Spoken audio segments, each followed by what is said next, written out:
All right, we got a huge game, Monday Night Football. Baltimore Ravens at the Los Angeles Chargers. I don't know if you've heard, Sam, but two coaches who happen to be brothers are coaching against each other. It's John Harbaugh and Jim Harbaugh. No. A rematch from Super Bowl, whatever it was. Harbaugh 3. Yes, the third one. The third. What's the history? Harbaugh 3, the revenge. What's the history look like? The history looks like John over Jim twice, including a Super Bowl. Yeah. 16-6 was the first game, the regular season meeting, and then 34-31 in the Super Bowl, where it came down to that, one big play. There are going to be people. There are going to be people who are sick of hearing, I don't want to hear about the brothers. I don't want to hear about the brothers coaching against each other in the Super Bowl. Yeah, there are. I'm not one of them. I think it's amazing. I think it's incredible. You only have one kid. You can't even picture this. Like, what if I got 4 kids? What if 2 of them were coaching against each other? What if Harry and Teddy were coaching against each other in the Super Bowl? Yeah. Bunk beds, roommates. What if it was Benny and Toby coaching against each other in the Super Bowl? It's an amazing story. I have long thought that, the way there's people without kids tend to think a different way of people with kids. Hate kids, hearing kid stories. Having kids changes you, right? And it changes, I think, different people in different ways. It kind of ruined horror movies for me for some reason. Because a lot of horror movies feature kids in them and stuff, right? And immediately, as soon as you have a kid, you're like, I can't watch that crap anymore. It turns you into a sap. It turns you into like a Hallmark Channel person. Yeah. That's me. Yeah.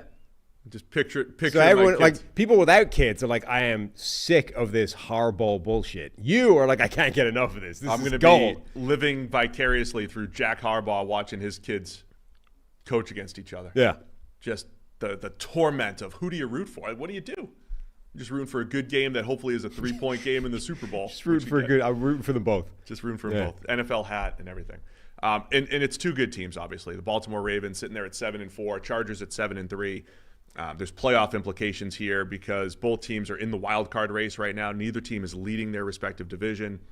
I would say the Ravens have a chance to catch the Steelers. I would say the Chargers unlikely to catch the Chiefs. So you're probably talking about playoff seeding here. Could be a playoff rematch. If things fall the right way, of course. It's a really good game. It is. It is a really good game. Sorry, I'm distracted because both our producer, Ben Allen, and the chat in multiple ways, all of which lead me to assume that they're just Googling it, have declared that Roy Sullivan is the Guinness World Record holder for being struck by lightning the most times and surviving. 7 times. 7 times. Well, I wonder if, it's been 10 years. I wonder if my teammates caught up. Sullivan was nicknamed the human lightning rod. Makes sense. Makes sense. Now, is that like mathematically impossible that that's happened, or is that is that 2 as concussions? Right, we're just more likely here. Ben Stockwell is also sending me live updates about Guinness. So anyway, we appreciate the chat also encouraging everybody to smash the like button. Haven't reminded people. No, it's true. It is a good game. I do believe Harbaugh 3 will be a good game, like Harbaugh 1 and 2. Wait, Constantine in the chat has said to me, if you've been hit by lightning once, you may be slightly more likely to get hit again because of factors related to behavior, location, or lifestyle.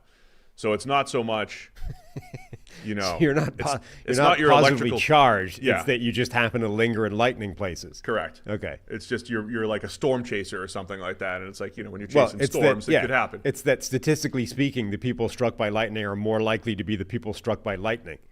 Wow. Yeah. So that's what we're all learning a lot on today's show. This is why it's a team effort here. If you get we're Googling together. We're gonna do this together. We're live Googling. This is good for the video people. I feel like this is lacking if you're listening. What does the AI say? Can't wait.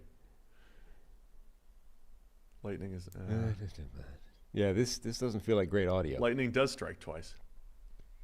So all those links were clicked into before. This research has already been done, apparently. We've been Googling this for the last 10 minutes. We're all having fun here on the show. Talk about the game, though, Sam. Yeah. Again, I feel like it is a good game. I'm curious whether Justin Herbert's been opening it up more in the last few weeks. Been playing really well for the last few weeks. Went off the boil in the game against Cincinnati, but this represents a new Chargers offense Because passing really is the way to attack Baltimore this season. Like, their pass game has not been as good. They've been reshuffling. They're banged up. Their pass rush isn't amazing.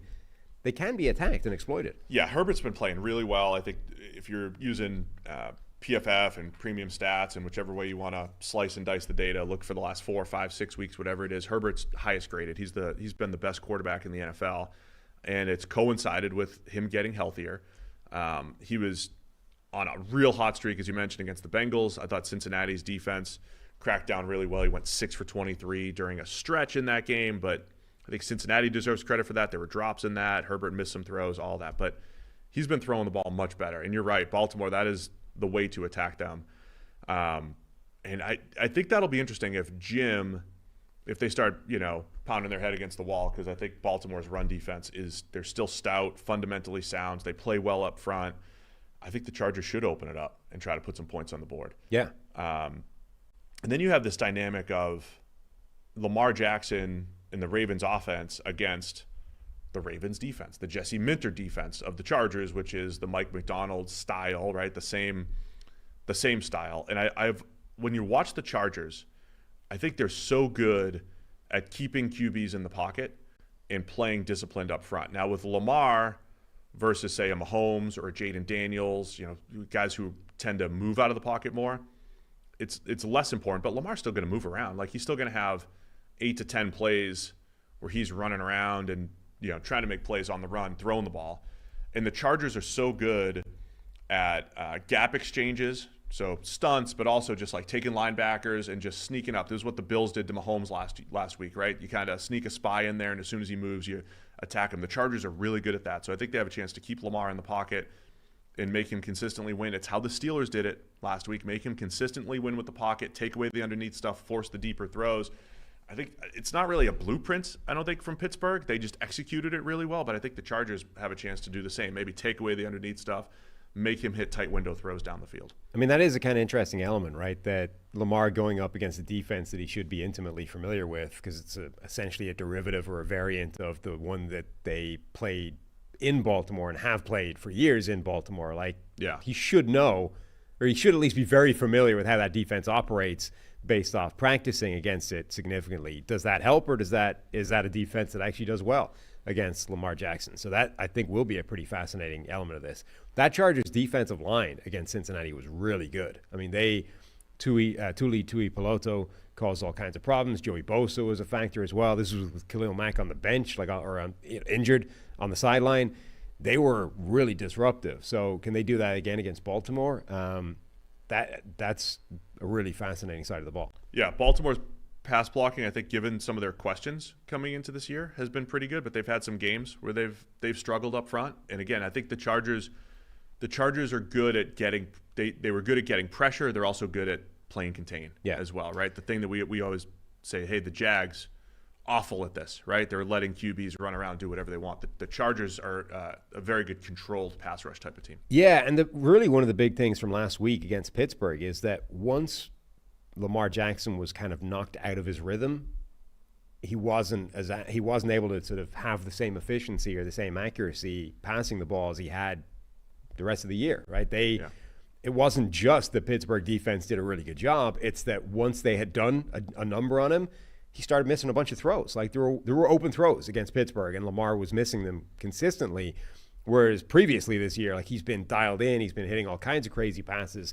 And to his credit, late in the game, fourth quarter drive and stuff, then he started making some plays and hitting guys. But they knocked him out of his rhythm, and that contributed to the lack of success on offense. Again, is that something that the Chargers can do? Get to him early, disrupt it early. Is that a trend with Lamar, or is that simply a bad day at the office?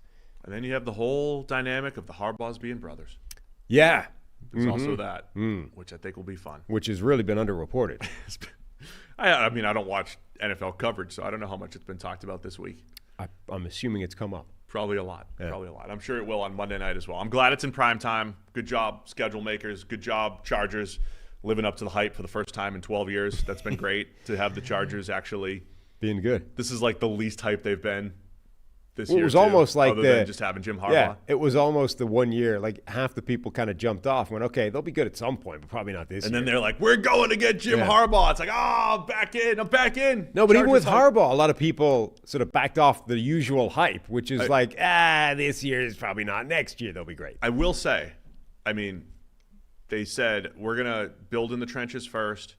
Yeah, they brought in Ladd McConkey, but like on paper, they shouldn't have great playmakers, but they built from a defense, run game, offensive line standpoint, with Herbert, of course, pulling it all together. It feels like they're ahead of schedule. Yeah, It and feels in part, like Jim Harbaugh's put his stamp on this team ahead of schedule, which is impressive. yeah, I'm sure. I mean, everything is probably a factor, including the coaching, and Justin Herbert playing out of his mind. But like Ladd McConkey looks really good, the rookie. He does. I mean, his route running is slick. His speed is fantastic. Like he's a really good player for them. But they're getting production out of Quentin Johnston as well, who looked like an absolute bust up until this point. I think that is more dependent on external factors than McConkey, but it doesn't really matter. I mean, it's all working as a dynamic. McConkey's their number one receiver. Quentin Johnston's making plays. Joshua Palmer's making some plays. The run game is strong. Justin Herbert's incredible right now. I mean, they have, I think, a higher production level than people were expecting them to have. All right, I'm looking forward to it. Should be a great game. It's Monday Night Football. Over-under's 50.5. So once again, Vegas expecting some level of scoring here. Where are you going to go? I'm going to go with the Chargers. I'm buying into that defense, and I think they're quietly rounding into form as a really good team. I'm going to take Baltimore to cover the 3 on the road here. I think I'm going to continue to believe in Baltimore. 7-4.